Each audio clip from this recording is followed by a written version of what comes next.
Hi parents, I thought I'd come on here and talk about what our narrative writing map looks like and how you can help your child at home who maybe hasn't finished their narrative map.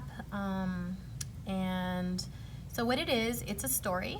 At the top you can see right here that it can be a personal story or fiction. Right now we are working on fiction, so this is a pretend story. And we say that every story starts with a setting, a character, and a problem, right? And we talk with the kids about settings, and settings are when something is happening and where something is happening. Then we move on to our characters, and with our characters, we really need to make sure that we are describing them.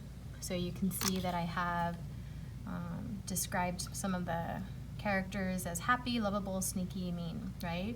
And then every story has a problem, and that's what the X is, and that's why I reference the uh-oh, right? And in that case, they have to tell me what the problem is. And then after that, they tell me what they would do, what they would say, and what they would think. So each of those would be their own sentence, okay? Then we go down to the body of our story, right? These are going to be the important events that happen after we discover the problem.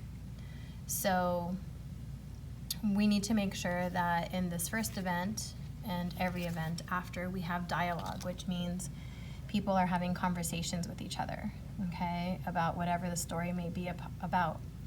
Then you're going to notice that in our story we have to have something called onomatopoeia, which is a sound word, whether it's a crash, a crack, a bang. And in this event, we're describing everything that's happening, and we are making comparisons in this part of the story.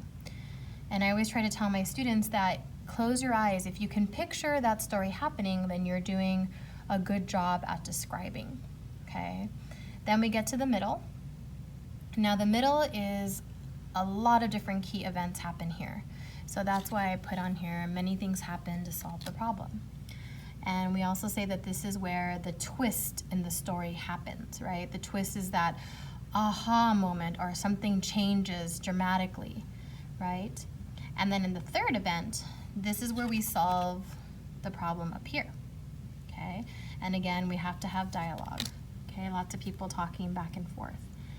And then when we come to the conclusion, we have something called a TCR, which is a transition.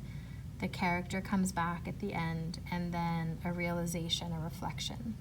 So I always like to start that sentence either with after this day, in the end, or looking back, the character. And then either the character learned something, hoped something, realized something. And then every story ends with a snappy ending, right? And that's one sentence that either states a fact about what the kids wrote about, an opinion about what the kids wrote about, or a question that they still have.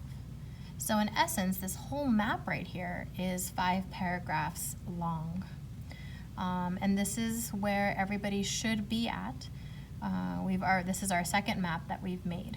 So I'm hoping that those of you who have kiddos that maybe are missing parts of their story, this would be a good opportunity to look back at this map and help guide them through their story, especially because I'll be sending their revised copies back to them. And then if I make reference to any of those parts of the map, you'll know what needs to be included. I hope this is helpful.